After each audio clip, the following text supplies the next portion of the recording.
May death threat daw na natanggap si dismissed Mayor Alice Guo. Sinabi niya yan kay DILG Secretary Benher Abalos na kabilang sa mga sumundo kay Guo sa Indonesia. May report si John Consulta.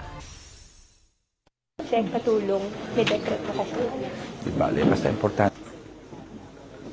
Totoo, tingnan natin ito. Ha? Kaya nga, kumuha na kami ng private plane dito para maano. Kasi ako tingin ko para ngayon Chinese. Tila nagpapasaklolo si dating Mayor Alice Guo nang i-turnover ng Indonesian Police kay DILG Secretary Benhur Abalos. Hindi malinaw kung ano ang tinutukoy ni Guo na banta sa kanyang buhay. Pero ayon sa Bureau of Immigration, based dun sa information na binato sa akin ng ating informant, sinasabi na takot din daw siya, sinasabi niya sa Chinese mafia. Hindi nasabi sa amin kung anong means yung sinasabing death threat.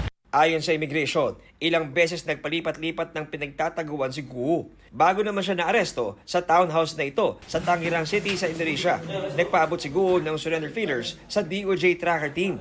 Matapos i-turnover sa Pilipinas si Guo, proseso na ang mga papeles niya. Ipinakita rin niya ang kanyang Philippine passport. Dito naman mga kapuso sa ating likuran si Mayor Alice Guo at nagsisimula na itong turnover mula sa Indonesian authorities papunta sa mga otoridad ng Pilipinas, sa BI, PNP at pakita natin ngayon niliban na siya ng dokumento at sisikapin na ngayong araw na to ay mailipad na pabalik ng Maynila. Ito si how are you ma'am? How are you? Sa isang punto, nakipag-selfie pa sa kanya ang ilang opisyal mula sa Pilipinas at maging sa Indonesia. Okay. Ma'am, dito ma'am. You're going home. How do you feel? I'm good. I'm good. Yeah, I'm good. Are you okay now? Yeah. I'm good. I'm good. Yung mga accusations sa'yo, you're confident you can answer it? Are you going to go? Are you going to respond? Wala po maling Ma'am, may death threat ka daw. May death threat ka daw. May death threat ka daw, ma'am. May death threat ka. Sorry pa. Ma'am, may death threat ka daw. Yung media, stop. Yung media, downstairs. Pasado alas 8 ng gabi nang umalis ang private jet na inarkila ng gobyerno para kay Guo. Patong-patong na kaso ang naghihintay kay Guo sa kanyang pagbalik sa Pilipinas. Sasalubungin agad siya ng inisyong warrant of arrest ng korte sa Tarlac para sa kasong paglabag sa Anti-Graft and Corrupt Practices Act.